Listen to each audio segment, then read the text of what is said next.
We look at the very same account according to Muhammad's claim, we do not see anything that even resembles these kind of formulas. As a result of this, we must examine this question: was Muhammad really a prophet who received a divine message? When we get back after our break, we will continue our discussion concerning now the identity of this so-called angel Gabriel. Pressure slowly building. An explosion that shocked the world. A coastline forever changed. The oil impossible to remove. Nothing could destroy it until the source was found, until that source was sealed. To uncover the source of Islamic terror, read the Qur'an Dilemma, Islam Unplugged. Ladies and gentlemen, welcome back to the second part of our episode, Islamic Dilemma, which deals today with the identity of the angel Gabriel. And in the first part of this show, we showed that there is a problem with the way Muhammad basically received his very first message compared, for instance, to all of the other prophets that we showed from the biblical account. And we used the Bible basically simply because Muhammad claimed that he came to attest to what is in the Bible, and that his message is a continuation of what is found in the Bible. And he also counted himself to be among the company of those prophets that preceded him. One thing I want to point out to you, and I would like to direct your attention to this slide. This is the very first message that Muhammad received. But one thing I want to point out to you, that the title of all of these slides says the Quran. And I intentionally said that because I want to show you that the Quran as a book has a dilemma that must be addressed. And in this case, of course, the dilemma has to do with the identity of the angel Gabriel and the very first message that Muhammad received. However, also, I would like for you to at least focus on the fact that what I'm referencing usually is either the Quran with the word Q, but if it is the Bible, I will also point out to you that that will be also a biblical message. So the fact that it says the Quran doesn't mean that every single thing that I'm going to be talking about verse-wise is coming directly from the Quran, because we shared few things from the Bible, and right now we'll continue to share more things from the Bible. I basically showed the title as the Quran to point out to you that the message of God, the God of Islam, is a confusing message that has a dilemma in it that demands clarification. Now, this is the very first message that Muhammad received, and it's found in chapter 96 of the Quran, verse 1. And as you can see, and as I mentioned earlier, that it says, read. That's the first message. It did not say, this is the word of the Lord that came to Muhammad, or this is the vision that Muhammad saw. Obviously, there is something different in here than all of the other messages that were delivered to the previous prophets.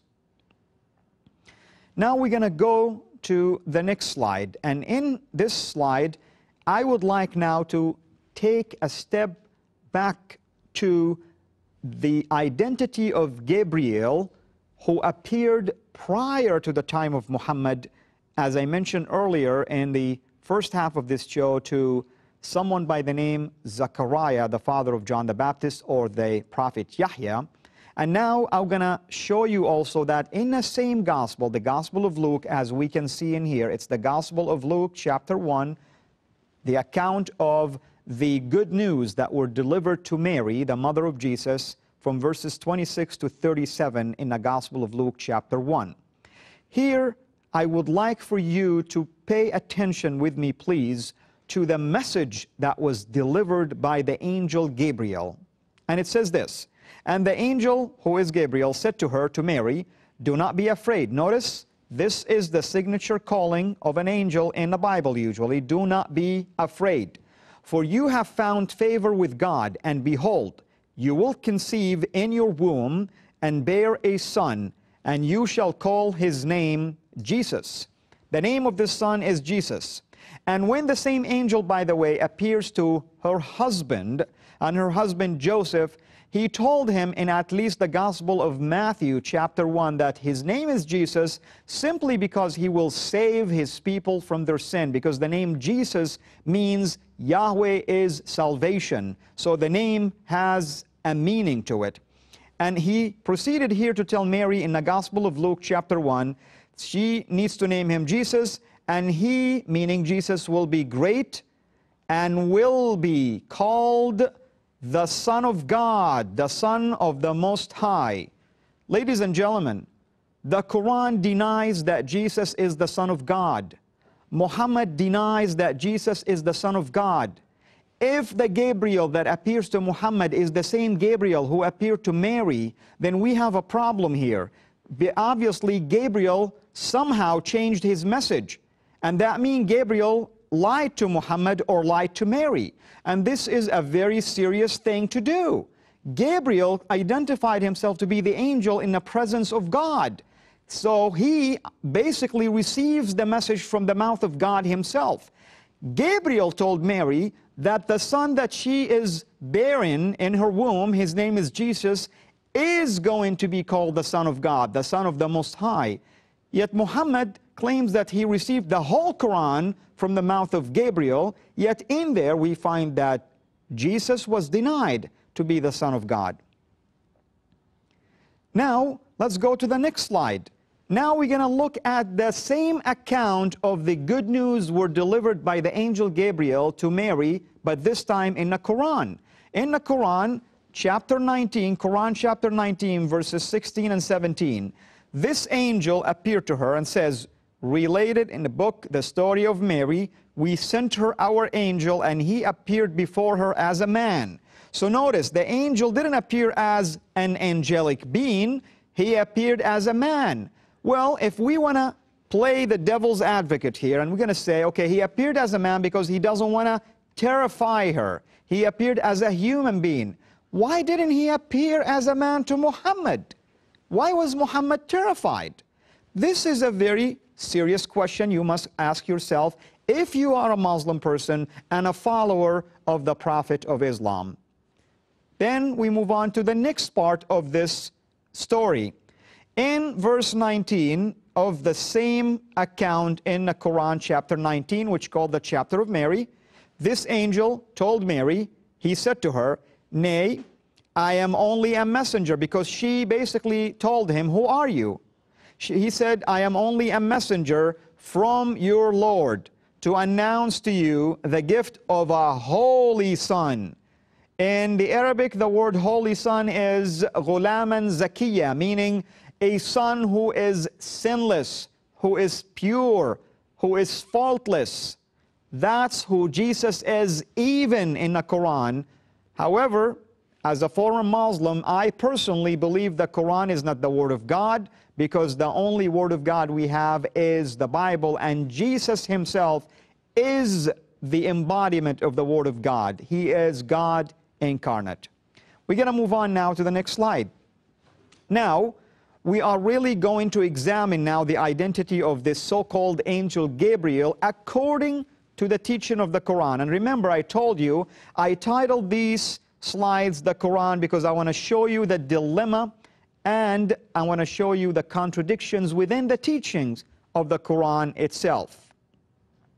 Basically, in chapter 2 of the Quran, verses 97 and 98, it says this: whosoever is an enemy to God and his angels and his messengers and Gabriel. Notice, Gabriel is a completely different class. We have God, we have his angels, we have his messengers or prophets, then we have Gabriel. So who is this Gabriel? Gabriel here is not identified as one of the angels. He's identified as a class of his own. We move on now to another passage in the Quran. This one is found in the Quran chapter 66 verse 4. Now here we find that Gabriel is equal to God. In this verse it says, if you both. Now this is the story. The story basically that two of the wives of Muhammad, basically Muhammad confined to one of them with a secret. related to Muhammad basically being caught sleeping with one of his concubines. And she went and told another one, and the other one told the rest of his wives. So Muhammad basically swore that he's not going to sleep with this concubine anymore. And God chastised him for prohibiting himself from having what God permitted him to do, meaning sleeping with a concubine, which is a story for another episode. But nevertheless, the verse here says this: if you both, meaning talking to the both wives of Muhammad, if you both turn to God, then indeed your hearts are already inclined, and if you back up each other against him, against Muhammad, then surely Allah it is who is his guardian. So Allah is the protector and the guardian of Muhammad, and Gabriel. Gabriel also is the same class with God. God is the protector of Muhammad, and Gabriel is the protector of Muhammad. So one would ask himself, who is this angel that is at par with God? Apparently he has the same power like God himself. We're going to move on to the next slide. This slide now comes from chapter 6, verse 130. In this particular verse, I would like to ask this question: was Gabriel a man? Was he an angel, or was he a demon called jinn, using, or jinni, basically using the language of the Qur'an? It says this: O assembly of jinn and men, did there not come to you messengers from among you? What does this mean? The Qur'an is claiming that humans receive messengers who are humans, and jinnis or jinn receive messengers who are demons like them.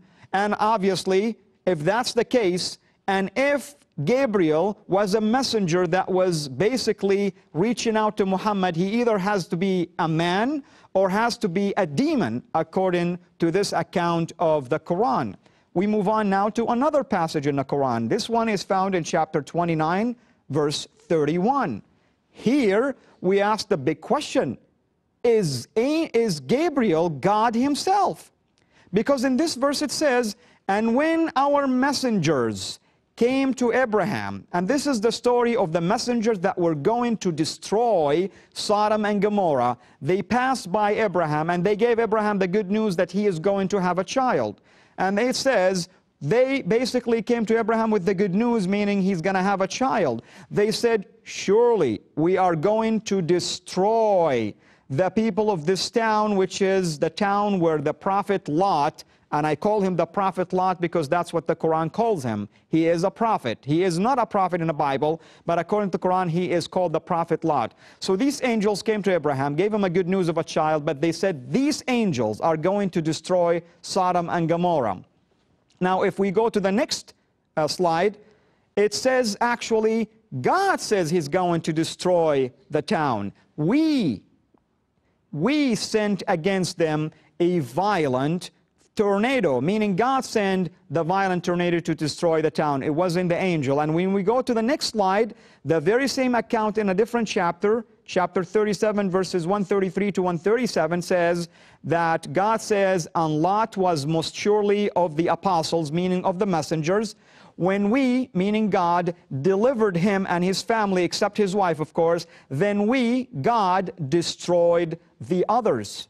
So here, God says he's the one who destroyed the town of Sodom and Gomorrah, yet the angel says that they destroyed the town of Sodom and Gomorrah. So if Gabriel is an angel, is he God who destroyed Sodom and Gomorrah?